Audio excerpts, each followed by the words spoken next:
Emmanuel Macron se rend pour une visite de 3 jours au Maroc où il sera reçu par le roi Mohamed VI. 3 jours, c'est sur les standards actuels relativement long. Il s'agit de montrer la réconciliation après des années de brouille et de déception entre la France et le Maroc et de manifester de façon spectaculaire la bonne entente entre Rabat et Paris. Depuis une dizaine d'années, il y a des hauts et des bas dans les relations entre les deux pays, mais en fait beaucoup plus de bas que de hauts. Et les Marocains parlaient très clairement d'un désamour, d'un désenchantement de leur part à l'égard de la France. Tout ceci a commencé il y a une dizaine d'années lorsque le chef des services de contre-espionnage marocain, accompagnant son ministre, avait été arrêté suite à des accusations par la police parisienne. Ceci avait été très mal pris. Et puis ensuite, l'affaire des visas, la restriction des visas avait aussi terni les relations. Et la pointe de la brouille a été l'affaire Pegasus, ce logiciel espion israélien installé au Maroc, avec lequel le téléphone d'Emmanuel Macron avait été écouté, espionné. Il y avait une conversation téléphonique très orageuse entre les deux hommes, le président Macron reprochant au roi de ne pas tenir son pays et celui-ci lui raccrochant au nez. Mais ensuite, il a fallu quand même passer à une autre phase et c'est sur l'affaire du Sahara occidental que les choses vont bouger.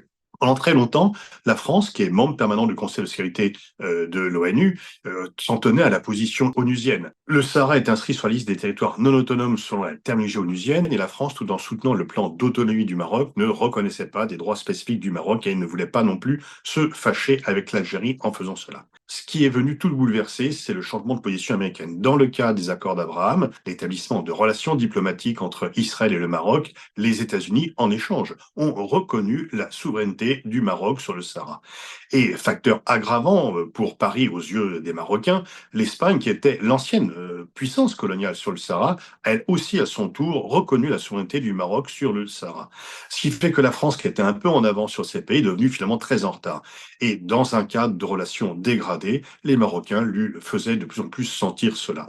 Et puis, il y a eu des déceptions du côté algérien. Les querelles mémorielles n'ont pas cessé entre les deux pays suite à des déclarations qui s'enchaînent, tant côté français que du côté algérien. Et donc, le président Macron a certainement conclu qu'il n'y avait pas grand-chose à attendre du côté algérien et que si même le PIB algérien est bien supérieur au PIB marocain, il y avait plus d'opportunités au Maroc qu'en Algérie.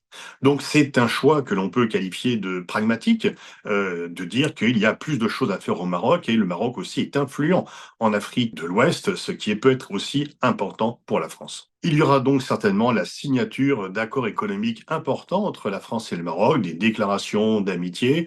Est-ce que l'on parlera des conflits au Proche-Orient? On sait que le Maroc n'est pas revenu sur la reconnaissance réciproque avec Israël suite à la guerre de Gaza et maintenant à la guerre au Liban, mais la population marocaine est très attentive et très mobilisée en faveur des Palestiniens. Et peut-être que le président Macron aura à cœur de faire une déclaration sur les questions d'identité, sur les questions de visa, sur la place de l'islam en France, sujet extrêmement sensible du côté marocain.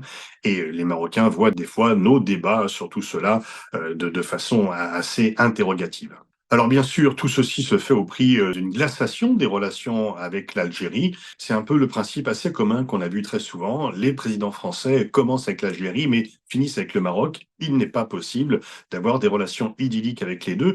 Simplement, jusqu'ici, en fait, on avait des relations brouillées et avec le Maroc et avec l'Algérie, pour ne pas parler des difficultés avec la Tunisie. Donc, du moins, s'il y a une amélioration des relations avec le Maroc, c'est toujours ça. Mais effectivement, côté algérien, la visite que le président Tebboune devait faire cet automne est reportée sine die et la plupart des dossiers économiques sont gelés, ainsi d'ailleurs que le renvoi des Algériens qui devaient être expulsés de France, qui ne sont toujours pas acceptés sur le territoire algérien. Est-ce qu'au cours de ce séjour, le président Macron ira plus loin sur le Sahara occidental? Est-ce qu'il reconnaîtra pleinement la souveraineté du Maroc sur le Sahara?